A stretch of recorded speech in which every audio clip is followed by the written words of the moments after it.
এখন কত টাকা ভিজিট দিচ্ছেন? 300 টাকা বাড়াতে পারিনি আসলে।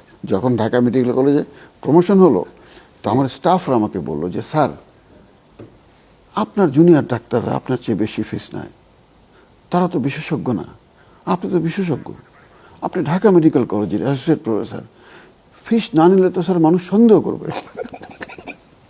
তা আমি বললাম সন্দেহ করার তো কিছু নেই, আমি সরকারি চাকরি করি, সরকারি প্রতিষ্ঠানে চাকরি করি, কি সন্দেহ করবে? কই না স্যার, এত কম ফিস দিলে মান সম্মান থাকে না। তো তখন আমার মনে আছে আমি ফিস 500 টাকা পড়েছিলাম।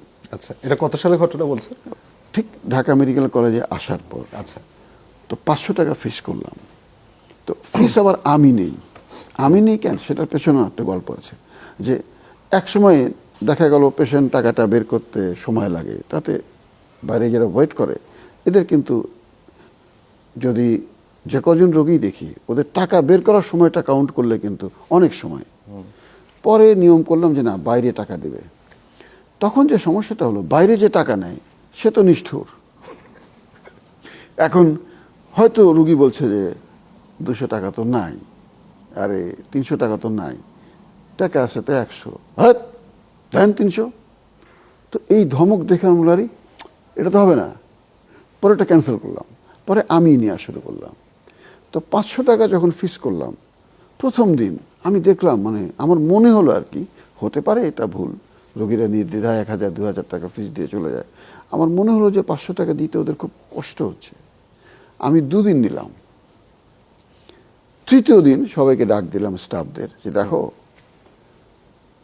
ফিস 300 টাকায় থাকবে এবং এটা আমৃত্যু, তোমরা কখনোই আশা করবে না যে আমি ফিস বাড়াবো, আমি যতদিন বাঁচি আমি 300 টাকায় নেব। তখন তারা বিষণ্ণ বদনে বের হয়ে গেল যে ওরা আমাকে খুবই ভালোবাসে, যে স্যার এত ছোট ডাক্তার হয়ে থাকলো 300 টাকার ডাক্তার, এটা তাদের আপনার স্টাফদের বেতন তো এর মধ্যে বেড়েছে। হ্যাঁ, তাদের বেতন সব কিছুরই দাম বেড়েছে, কিন্তু আমার আপনার ফিসে আর ইনফ্লেশন আসেনি। ওইটা আসে না। যেরকম এখন অনেকে যেরকম শুটিংয়ের বিষয়ে যখন, বিজ্ঞাপনের বিষয়ে যখন কথা হয় যে ভাই কত টাকা নিবেন, আমি তো আগে একটা কাজ করছিলেন এত টাকা নিছিলেন, এখন এত টাকা চাইতেছেন কেন ভাই? আমি বললাম ভাই, তখন বেগুনের কেজি কত আসলো কোন তো? তখন বেগুন আসলো 10 টাকা কেজি, এখন হচ্ছে 60 টাকা। তো আপনি বাড়ান, আপনি যদি 10 টাকার মধ্যেই থাকেন তাহলে কেমনে হয়? কিন্তু সেই তো 10 টাকার মধ্যেই আছে। তো আমি ওটা আসলে পারি নাই মানে কি, অন্য কোনো কারণে না, আমার ফিসটা নিতেই কষ্ট হচ্ছিল, এবং আল্লাহ আমাকে খারাপ রাখেন নাই।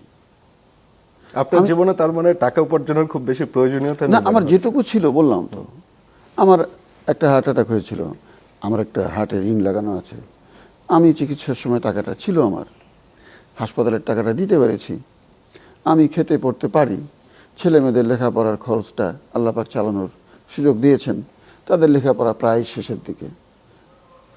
তো খারাপ কি, এর চেয়ে বেশি টাকার আমার মনে হয় না যে প্রয়োজন আমার ছিল। জীবন তো আমি না খেয়ে তো ছিলাম না, চিকিৎসা না করেও ছিলাম না, তো জীবন তো সুন্দরভাবেই চলে গেল।